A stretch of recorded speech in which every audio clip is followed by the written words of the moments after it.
Things just took a shocking turn for the New York Mets as we have a major update to go over regarding the Mets and their free agency plans, as we are seeing the Mets pivot in an absolutely huge way that does make a ton of sense for the team and ultimately will lead to more moves by David Stearns and the front office as well in order to optimize the Mets fully. There's a lot to think about with this situation, guys, because right now when we look at the New York Mets, ultimately they need to make more moves. This team is not where they want to be at right now free agency wise, but it won't take a ton of moves for the Mets to be true contenders. They could use another bat to supplement the roster for sure, and depending on what side of the plate that bat hits on, they might want to make some other moves as well, just to sort of align the team a lot better. Ultimately, the Mets do have a few more moves they can make, and obviously we've talked a whole lot about the pitching, which also could use some improvements as well. But look, free agency is far from over. It's been a slow burn this year. Every team has seen that. No teams have made absolutely massive moves thus far. The biggest moves have likely been coming from the Blue Jays with Dylan Cease, and then also the Baltimore Orioles bring in Pete Alonso. Outside of that, we really haven't seen that much go down that's shaken up the MLB landscape thus far, but we still have a lot of time to do that. And with the New York Mets, they have been linked to Cody Bellinger time and time again. That's been going on for a while now. The Mets have liked the idea of Bellinger. Yes, the Mets have a very lefty-heavy lineup, but at the same time, Bellinger mashes lefties, having an over 1 OPS against lefties last year when he was on the Yankees. And ultimately, Bellinger, being a free agent right now, wants to get that big-time contract that he always felt slated for, but because the struggles he felt, he never really ultimately got to grab. Now, Bellinger's been a great player, don't get me wrong, hitting 29 home runs, a 272 batting average, and ultimately having an 813 OPS. There is a lot to like about Cody Bellinger's game. Nobody's arguing that he's one of the best fielders in baseball as well. He adds so much good to teams. But recently, an update from Danny Abriano did also discuss the idea of Kyle Tucker, saying maybe the Jays pony up a huge deal that satisfies Tucker. Maybe the Dodgers are lying in wait, ready to pounce, or maybe the Mets will find themselves in a relatively perfect spot where something like 4 years and $160 million deal with opt-outs can lure Tucker to Queens.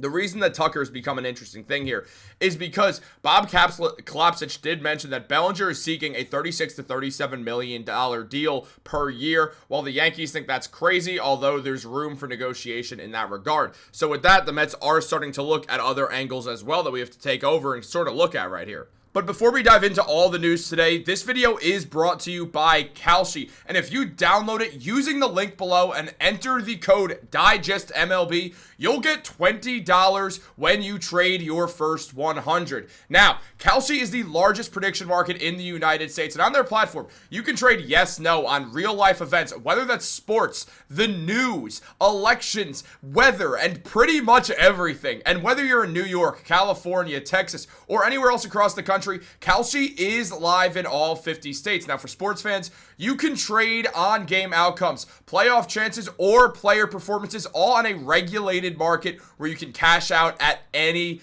time. Now, guys, right now, the NFL playoffs are about to kick off, and what we are seeing is a very competitive AFC right now, and depending on the team that you decide to trade on, you can get a very nice payout. I believe the Buffalo Bills with Josh Allen, who I think is the best player in the AFC, will pull off being the AFC champions, and we will see Josh Allen play in his first Super Bowl. And if you trade $10 on that, you will get $52 back. It's a great deal, guys. And remember, if you use the code DIGESTMLB, that is DIGESTMLB, you get $20 when you trade your first 100. But let's get into the news today, guys. We have a lot to go over.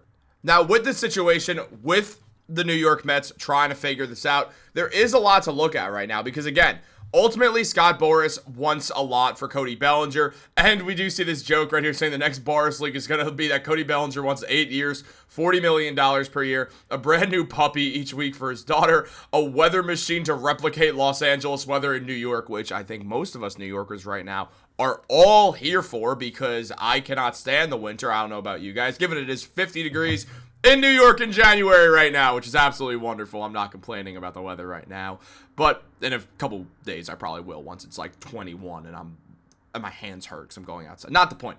The point is, on top of that, they mentioned a little bit more fun jokes that I'm not going to say on this, but you could obviously use your eyes and read it if you are on YouTube looking at this. Some people do watch or listen on Spotify, but look, here's the thing.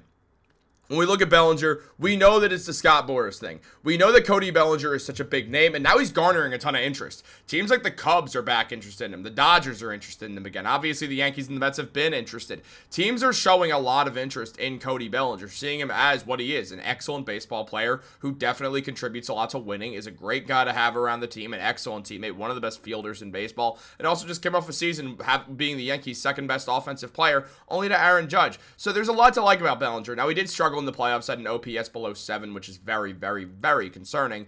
Ultimately, when you look at a long-term deal, those final years in the Bellinger deal will likely not be great. Obviously, long-term deals usually are not great by the end of them, but Bellinger, a guy who's fielding first and his bat has been up and down over the last couple of years, that is risky. But the Mets, if they're willing to spend a ton of money like we've all heard, then ultimately Bellinger does make a lot of sense for them, especially if the Yankees do get scared off. Because Steve Cohen is letting David Stearns lead the way with a tentative budget in the $340 to $350 million range. Crucially, John Heyman noted that Cohen is willing to blow through that number if a unique star-level opportunity arises. Is that unique star-level opportunity one of Bellinger or Kyle Tucker? Maybe, but it's not exactly clear right now, which is one of the big things to note here. But the Mets are very, very much in the mix for Kyle Tucker, but still do have stiff competition.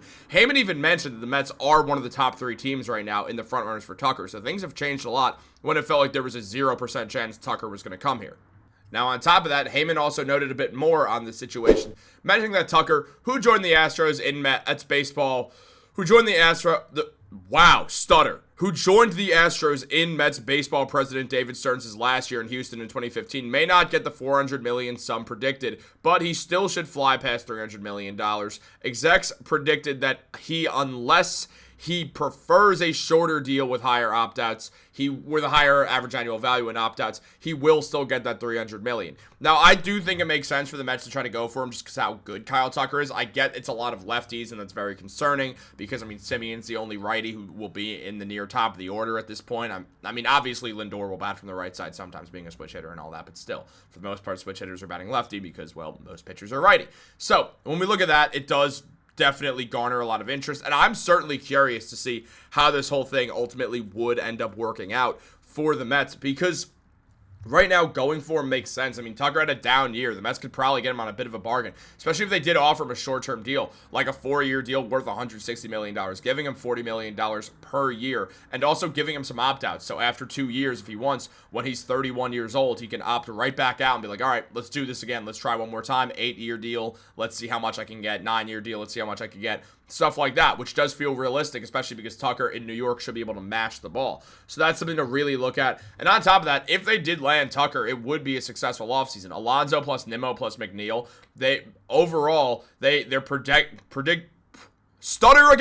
projected Fangraphs WAR was a 7.4. Tucker plus Simeon plus Polanco is projected at a Fangraphs WAR of 8.9, meaning if the Mets sign Tucker, it's undeniable they're a better team than they were last season, and ultimately, that's what we want to see at the end of the day. What do you guys think? Should they sign Tucker? Should they go for Bellinger right now Bellinger and Boras feel like the Yankees are lowballing them? Let me know in the comments down below. Like this video, subscribe, turn on post notifications. Have a great day. I will catch you all later.